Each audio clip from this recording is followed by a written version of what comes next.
You like to believe your choices are your own. That you decide logically, calmly, freely. But what if the moment you think you're in control is the moment you're being guided the most? Tonight, you're about to enter a world where decisions bend without force, where desire is shaped before you feel it, and where the mind quietly lies to itself, convincingly, repeatedly. This is Predictably Irrational, retold as a living world of habits, expectations, and invisible pulls. Settle in.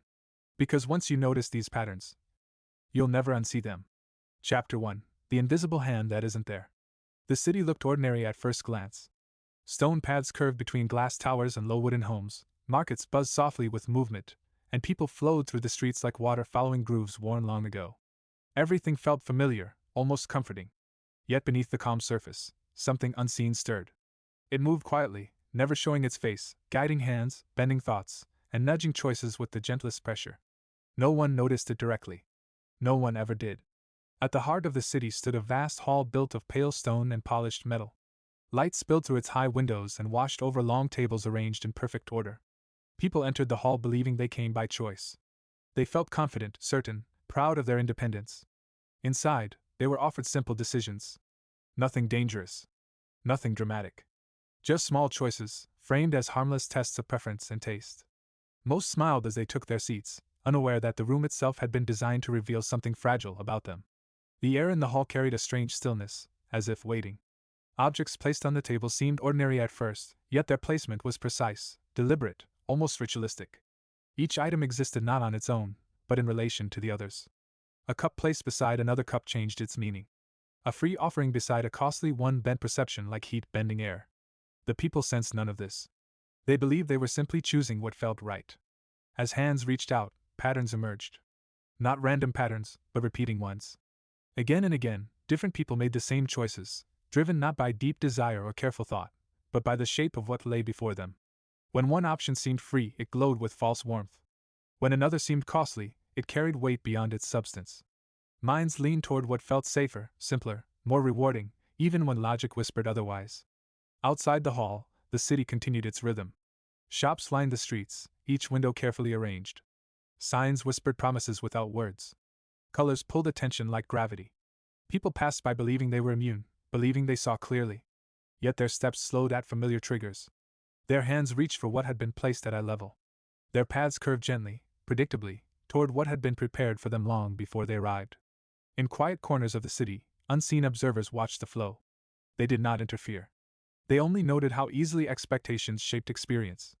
When people believed something would taste better, feel richer, last longer, it often did. Not because the thing itself had changed, but because the mind had already decided the outcome. Anticipation painted over reality, smoothing flaws and deepening pleasure. Disappointment did the opposite, draining color from even the finest offerings. The people never questioned this. They trusted their senses. They trusted their feelings. They trusted themselves. In another part of the city, a narrow bridge crossed a slow, dark river. The bridge was simple, unremarkable, yet those who crossed it often felt uneasy. On one side lay abundance, on the other, restraint. The river below reflected distorted images of both. People approached the crossing believing they understood value. They told themselves that effort should match reward, that higher cost must mean greater worth. The belief felt solid, like stone beneath their feet. But as they crossed, something subtle shifted. The presence of an extreme option nearby, something excessive and unappealing, quietly altered how everything else looked. A reasonable choice felt suddenly generous. A modest cost felt like a bargain. People congratulated themselves on their wisdom, never realizing that the very existence of a worse alternative had guided their judgment like a hidden hand on their back. Farther still stood a school without teachers. Its halls were lined with mirrors instead of lessons. People entered hoping to learn about others, but what they found instead were reflections of their own habits. Here, effort blurred with pride. Tasks that required struggle felt more valuable, more meaningful, even when the reward was unchanged. Suffering polished outcomes in the mind, making them shine brighter than they deserved. In this place, people clung to their creations with fierce loyalty. When they built something themselves, even if it wobbled or cracked, it became precious. Their labor infused objects with imagined worth. They defended them, overvalued them, refused to let them go. Ownership transformed perception. Once something belonged to them, losing it felt like pain, sharper than the joy of gaining something new. The city thrived on these quiet distortions. Markets flourished. Systems grew complex. Everyone believed they were acting freely, rationally, in their own best interest. Yet when patterns were traced, when choices were mapped, they formed shapes too consistent to ignore. The same bends, the same turns, the same invisible rails guiding motion. At the edge of the city, beyond the busy streets and glittering halls, stood a plain field where nothing was offered at all. No signs, no prices, no comparisons. Few people wandered there. Those who did felt uncomfortable, unanchored. Without reference points, their confidence faded. Choice without context felt like standing in open air with no ground beneath their feet. They did not stay long. The unseen force watched patiently. It did not need to hurry. It had always been there, shaping decisions quietly, predictably, long before anyone gave it a name. And as the lights dimmed in the great hall and the city settled into sleep, the force tightened its grip just slightly, preparing to reveal how deeply it ruled not only what people chose, but how they understood themselves. Somewhere in the darkness, a new arrangement was being prepared, one that would make even the most confident minds question whether their thoughts had ever truly been their own. Chapter 2: The Price of Desire. Morning returned to the city without announcement. Lights slipped between buildings and pooled on the streets, waking markets before people were ready. Desire woke with it.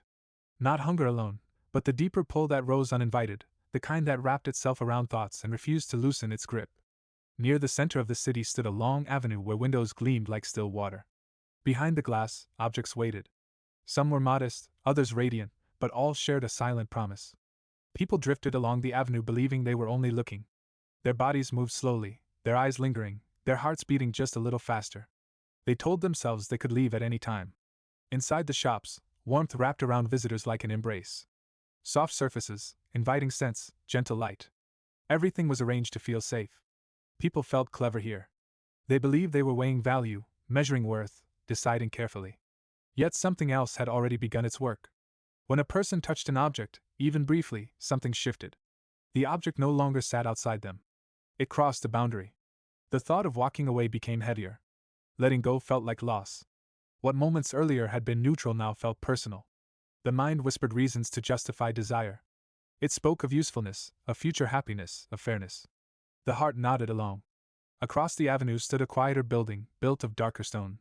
Inside, the air felt cooler, sharper. This was a place where exchanges happened without warmth. People entered believing they would act differently here. They told themselves they would be practical, detached, disciplined. Yet the same patterns unfolded. When people were asked what they would accept to give something up, their answers grew large. When asked what they would pay to gain the same thing, their answers shrank. Ownership warped judgment like a curved mirror. Losing felt more painful than gaining felt joyful. The imbalance was not small. It shaped negotiations, arguments, regret. It hardened positions and softened logic. Some tried to fight it. They repeated rules to themselves. They reminded themselves to be fair, to be rational. But the feeling of loss pressed harder than any rule. It rose from somewhere older than thought, deeper than language. Even when people knew they were being pulled, the pull remained. In a nearby square, a festival unfolded. Music drifted through the air. People gathered, drawn by sound and movement.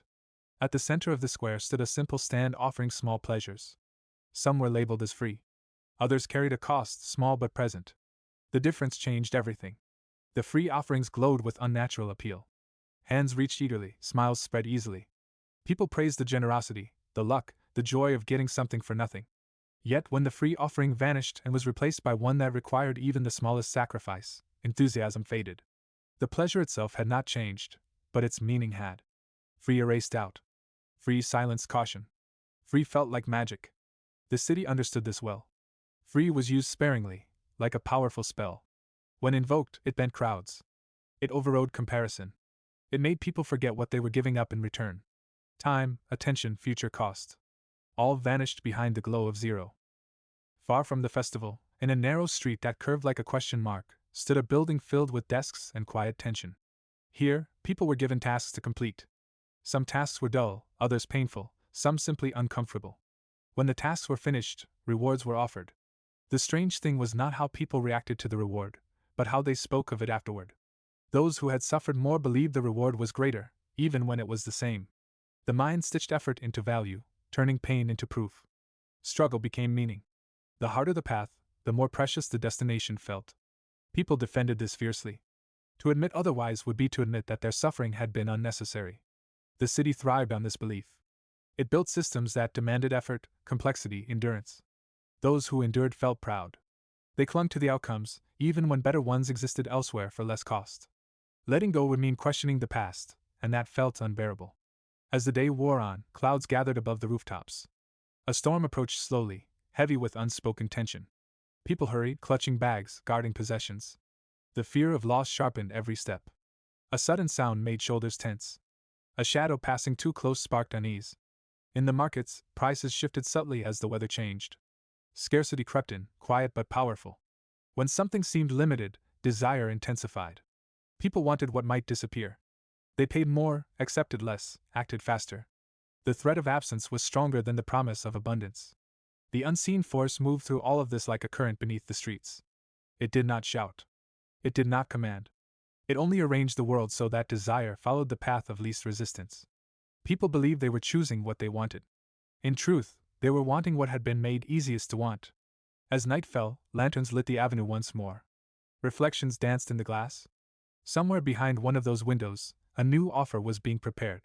It would look harmless. It would feel reasonable. And yet it would ask people to trade something they would not notice they were giving away. In the quiet before sleep, the city held its breath, knowing that desire, once awakened, never truly rested. Chapter 3: The Pleasure of Expectation. The city softened as night deepened, its edges blurring under dim lights and drifting mist. In this quieter state, something subtle grew stronger. Not desire itself, but the echo that came before it. Expectation slipped into minds like a warm dream, shaping what people would feel long before anything was touched or tasted. On a hill overlooking the streets stood a wide building with smooth walls and tall doors. Inside, people arrived with calm faces and curious eyes. They believed they had come to experience something simple. A taste. A test. A moment of pleasure. Yet the room they entered was designed less for the senses and more for the imagination. Soft light fell across long surfaces where small offerings waited. Each carried a story. Some were wrapped in elegance, others in plainness. People read the signs without realizing how deeply the words sank in. Their minds began painting pictures. Richness. Depth. Satisfaction. Disappointment. Before anything happened, decisions were already forming. As people reached out, their bodies responded not to what was present, but to what was expected. Pleasure rose or fell accordingly. When they believed something would be refined, it felt refined. When they believed it would be dull, it became dull. Their senses followed belief like loyal servants. No one noticed the trick. They trusted their experience completely. How could they not? The feeling was real. The enjoyment genuine. The disappointment sharp. And yet all of it had been shaped before the moment arrived. The mind had spoken first. The body merely agreed. Beyond the hill, in a quieter district, people gathered in private rooms filled with screens and symbols. Here, information flowed endlessly. Claims of benefit, of improvement, of protection. Words wrapped themselves around fears and hopes alike. People absorbed them slowly, letting them settle into memory. Later, when the time came to choose, those words resurfaced. People felt safer. Stronger. More certain. Even when nothing had changed beneath the surface, confidence grew. Belief filled the gaps left by doubt. The body responded as if protected, as if improved. Relief washed over them, real and calming. The city had learned long ago that belief was a powerful medicine. It could soothe pain, sharpen focus, lift mood. It could also blind. When belief turned against reality, people defended it fiercely. To question it would mean questioning their own experience, and that felt like pulling the ground from under their feet. In another part of the city, a narrow street led to a house filled with ticking clocks. Each room held a different rhythm. People entered believing time was steady, reliable. Yet as they moved through the rooms, their sense of time stretched and shrank. Moments of discomfort felt endless. Moments of joy vanished too quickly. Expectation ruled here as well. When people believed something would hurt, it hurt more. When they believed relief was coming, pain softened before it arrived. Memory twisted these moments further, smoothing some edges, sharpening others. Later, when recalling the experience, people remembered not the whole journey, but the peaks and the ending. The rest dissolved into fog. This shaped future choices. People avoided paths that ended badly, even if they were gentle throughout. They returned to paths that ended well, even if they were painful along the way. Memory became a guide that favored emotion over truth. As dawn approached, the city shifted again. People woke with plans, with intentions. They told themselves today would be different. They would choose better. They would trust their feelings less. Yet the feelings arrived already dressed in expectation, already steering thought. The unseen force watched this with quiet satisfaction. It needed no control over objects, only over stories. What people believed about the world shaped what they felt within it. What they felt became truth. High above the city, clouds moved slowly, reflecting faint light from below. Somewhere beneath them, a new belief was being planted, one that would make people certain they were acting wisely, even as they drifted further from understanding why. And as the city prepared for another day, expectation settled in once more, waiting patiently to decide how everything would feel. Chapter 4: The Mind That Divides Itself. The city woke restless. Not with hunger or desire, but with conflict. People moved through the streets carrying invisible weight, pulled in opposite directions by thoughts that refused to agree with each other. They felt whole, yet something inside them was quietly split. In the eastern quarter stood a tall building made of clear glass and sharp angles. Inside, everything was orderly. Clean lines, calm colors, silent rooms. People entered this place to make plans. Here, they imagined their future selves as disciplined, wise, and patient. They promised restraint. They believed they would resist temptation, delay pleasure, and choose what was best in the long run. Their confidence felt unshakable. Not far away, across a narrow canal, stood another building. This one was warm, dim, and alive with movement. Sounds echoed softly through its halls. The air carried a sense of immediacy. People entered this place without plans. Here, the present ruled. Urges spoke loudly. Comfort mattered more than consequence. The future felt distant, unreal, almost fictional. The strange thing was that the same people walked into both buildings. In the glass tower, they spoke silently to themselves about control. In the warm halls, they felt that control slip through their fingers. They did not notice the moment it happened. There was no dramatic failure. Just a gentle shift, a quiet permission granted to the present self over the future one. The city had learned to separate these selves carefully. Contracts were signed in the glass tower, full of optimism and resolve. Decisions were executed in the warm halls, driven by feeling and fatigue. When the outcomes disappointed, people blamed themselves, never the environment that had guided them so precisely. Along the canal, bridges connected the two worlds. They were narrow and easy to miss. Few people crossed them consciously. Most drifted across without noticing, carried by mood, stress, or time of day. The city relied on this drift. It thrived on the gap between intention and action. In a quiet courtyard nearby, people were asked to imagine future pain and future pleasure. They spoke calmly, confidently. Pain felt distant, manageable. Pleasure felt abstract. But when pain arrived in the present, it screamed. When pleasure arrived, it demanded attention. The present self always spoke louder than the imagined future one. This imbalance shaped countless choices. People delayed preparation. They postponed effort. They promised change tomorrow, believing tomorrow would listen. But tomorrow, when it arrived, became today, and today cared little for promises made in a colder state of mind. As the sun climbed higher, heat settled over the city. With it came impatience. Lines felt longer. Waits felt unbearable. People who had sworn to be calm felt irritation rise suddenly, without warning. They surprised themselves with their reactions. How could they have planned so carefully and failed so easily? They did not see how the city had shifted around them. Lighting changed. Sounds grew sharper. Small discomforts stacked quietly. Each one nudged them further from their planned self and closer to their impulsive one. In the warm halls, offerings appeared at just the right moment. Easy comforts. Immediate relief. People reached for them not because they had decided to, but because resisting felt heavier than giving in. The cost felt invisible, postponed, someone else's problem. That someone else was the future self, standing alone in the glass tower, surrounded by broken promises. As evening approached, regret began to surface. People looked back and wondered how things had gone wrong so quickly. They told themselves they would remember this feeling next time. They would do better. They would be stronger. The city listened patiently. It knew that memory fades, that emotion cools, and that the next moment of temptation would arrive wrapped in warmth and urgency, while resolve waited far away, behind glass.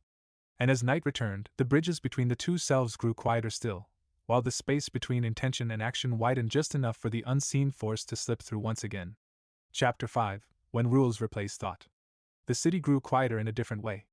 Not the calm of rest, but the stillness of routine. People moved through familiar paths with practiced ease, their steps guided less by choice and more by habit. In this version of the city, rules had taken root, and thinking had begun to thin. At the center stood a wide plaza paved with repeating patterns. People crossed it every day without noticing the design beneath their feet. The patterns were simple, comforting, reliable. Much like the rules people carried inside their minds. Rules saved effort. Rules spared attention. They allowed life to move smoothly without constant decision. Shops around the plaza displayed signs that spoke in absolutes. Always. Never. Best. People trusted these words. They felt safe. A rule that had worked once was kept close and reused, even when the situation changed. The mind preferred this. It conserved energy. It avoided doubt. In one corner of the plaza stood a small structure filled with ledgers and tall stacks of paper.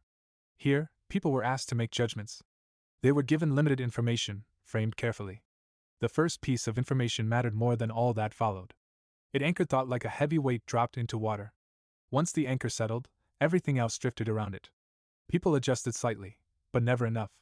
Even when the anchor was random, meaningless, it shaped outcomes.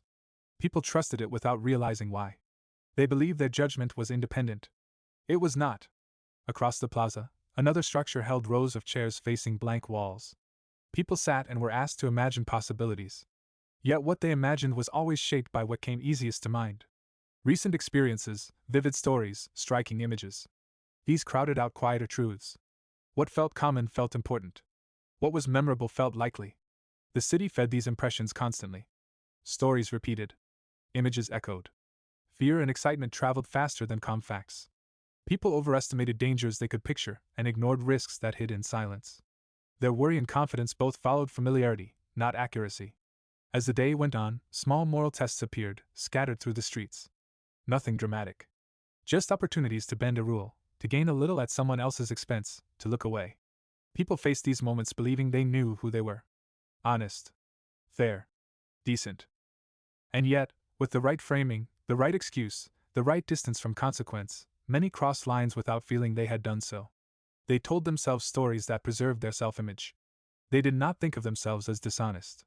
They thought of themselves as reasonable. The city supported this gently. It allowed people to cheat a little, as long as they did not cheat too much. It allowed them to feel good about themselves while benefiting unfairly. The balance was delicate and powerful. In a quiet room near the edge of the plaza, mirrors lined the walls. People entered to reflect, to understand themselves better. But the mirrors were imperfect. They softened edges, blurred flaws. People left feeling reassured, confident in their goodness. As evening shadows stretched long across the plaza, routines deepened. People followed rules even when they no longer made sense. They ignored better options because they broke tradition. They trusted familiar paths over unfamiliar improvements. Change felt risky. Habit felt safe. The unseen force moved easily here. It did not need to persuade. It only needed to let rules and shortcuts do the work. Minds followed grooves worn deep by repetition. As night fell, a new rule was quietly introduced, simple and appealing. It spread quickly, passed from person to person without question. And with it came a small shift, barely noticeable, that would make the next choice just a little less free than the last. Chapter 6. The Comfort of Following. The city no longer felt like a place of many minds. It felt like a single body, moving together, breathing together, turning its head in the same direction at the same time. People still believed they were independent, but their independence now wore the shape of the crowd. In the broad streets, footsteps aligned without planning. People matched pace with those around them. When one slowed, others slowed. When one turned, others followed. No signal was needed. No command given. The comfort of moving together settled into muscles and bones. At the edge of the city stood a large open hall with rising seats and a wide floor below. People entered one by one and took their places, facing the same direction. At first, nothing happened. Silence stretched. A few shifted in their seats, uneasy. Then a single movement appeared. One person rose. Slowly, deliberately. Others watched. A pause followed.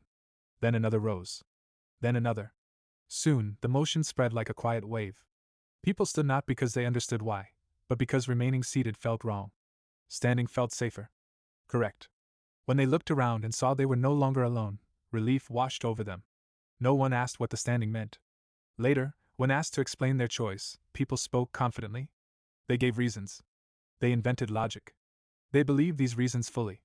The truth, that they had followed without thinking, never reached the surface. Beyond the hall, in narrow streets lined with tall walls, signs appeared showing what others had chosen. Arrows pointed. Tallies accumulated. Popular paths glowed brighter than the rest.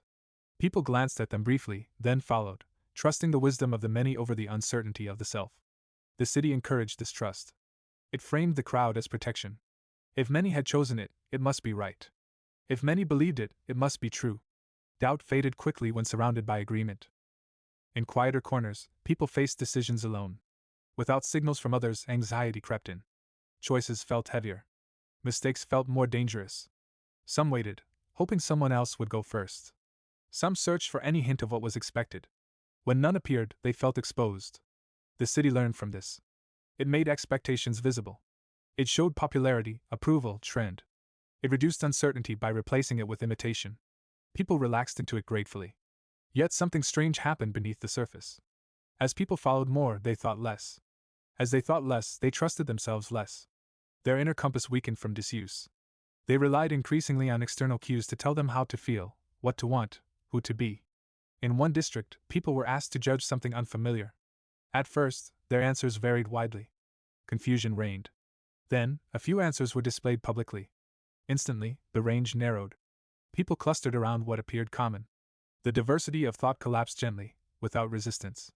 Those who felt doubt silenced it. Standing apart felt uncomfortable. Risky. Loneliness pressed harder than uncertainty. Agreement felt warm. As night approached, the city glowed with shared attention. Screens lit faces in unison. Emotions rose and fell together. Outrage spread fast. Excitement spread faster. Calm struggled to survive. The unseen force thrived here. It no longer needed to guide individuals. It guided the group, and the group carried everyone else along. Somewhere in the city, a person hesitated at the edge of the crowd, feeling a quiet sense of wrongness they could not name. They looked around, searching for confirmation. Seeing none, they stepped forward and joined the flow. The city barely noticed. And as the mass moved on, the space for independent thought shrank just a little more, making room for something far easier, and far more dangerous, to take its place. Chapter 7. The Stories We Tell Ourselves. The city felt confident now. Not loud confidence, but the quiet kind that settles in when questions stop being asked. People moved through their days with practiced ease, carrying a steady sense that they understood themselves. They knew why they acted. They knew what they valued. Or so it felt. In the Western District stood a long building with soft walls and warm light. People entered this place when things went wrong. When plans failed. When choices led to outcomes they had not wanted. Inside, the air was gentle, forgiving. It invited explanation. Here, people did not examine what had happened. They reshaped it. Memories shifted subtly, like sand under slow water. Events were reordered. Details faded or sharpened as needed. Actions that had been impulsive became thoughtful in retrospect. Mistakes became lessons. Losses became necessary steps. The mind worked tirelessly to protect a simple, comforting image of the self. No one noticed the changes. The revised memories felt just as real as the originals. Perhaps more so. They carried meaning now. Purpose. People left the building lighter, reassured that they were still sensible, still in control. Throughout the city, these private stories spread quietly. People shared them not in words, but in confidence. In posture. In certainty. They acted as if their past had unfolded logically, even when it had not. They trusted their judgment because they believed it had always served them well. The city benefited from this deeply. A person who believes they understand themselves rarely looks for deeper causes. They stop questioning patterns. They stop noticing repetition. They assume consistency where there is none. In a small square nearby, people were asked to predict their future behavior. They answered with ease. They believed tomorrow's self would act just like today's ideal self. They underestimated fatigue, emotion, temptation. They imagined strength where there would be none. When tomorrow arrived and proved them wrong, the story adjusted again. The failure was framed as an exception. A rare slip. Never a pattern. The unseen force moved gently through these stories, weaving itself into them until it became invisible. It did not need to hide. It was now part of the narrative. In another part of the city, a room filled with records and charts lay mostly empty. Few people visited. The information inside was cold, unflattering, precise. It showed behavior as it was, not as it was remembered. Those who entered felt discomfort almost immediately. The records did not match their stories. They did not stay long. As evening settled, people reflected on their day. They felt reasonable. Justified. Certain.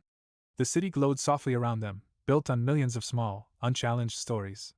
Somewhere deep beneath the streets, the unseen force tightened its hold once more, knowing that a mind busy protecting its self-image would never notice who was really writing the script. Chapter 8. The Illusion of Control.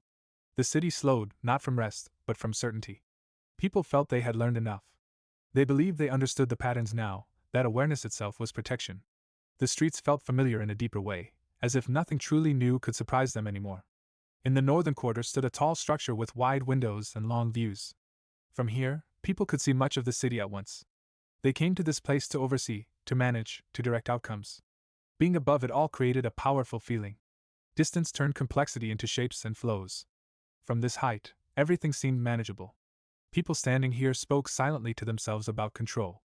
They believed they could predict what would happen next. They trusted their instincts more than before. After all, they had seen patterns. They knew about traps. They were no longer naive. This belief was the most dangerous one yet. Below the tower, life unfolded as it always had. Choices appeared small and harmless. The city continued to offer paths that looked neutral but were not. People noticed some of the pulls now, but not all. And noticing one made them blind to another. In a room within the tower, people were asked to make predictions. They felt confident. They had reasons. They remembered times they had been right and forgot the many times they had not. Success stood up brightly in memory. Failure faded quietly into the background. This imbalance fed belief. It built the sense that skill, not chance, guided outcomes. When predictions failed, explanations arrived instantly. The outcome had been distorted. The situation unusual. External forces to blame. Control remained intact, untouched by doubt. Elsewhere in the city, people were given small tools meant to help them choose better. Warnings. Labels. Gentle reminders. These worked briefly. Awareness flared, then dimmed. Familiarity returned, and with it, old habits. The tools became background noise, absorbed into the environment, stripped of urgency. The unseen force adapted easily. When direct influence weakened, it shifted shape. It hid inside confidence. Inside the belief that one was immune. People who felt most certain of their rationality were guided the smoothest. They did not question outcomes that favored their self-image. They accepted wins as proof and losses as accidents. Their guard was down. As night approached, lights flickered on across the city. People felt calm. Informed. Prepared. They believed they were finally awake. And that was when the city grew quiet enough for the unseen force to move freely once more, no longer needing disguise, because it was no longer being looked for. Chapter 9. The Pattern Beneath Everything. The city rested in a strange stillness, as if holding a secret it had never planned to reveal. Streets lay quiet, lights glowing softly without urgency. People slept believing they had reached understanding, that the forces shaping them had been named and weakened. Awareness felt like freedom. Beneath the surface, nothing had changed.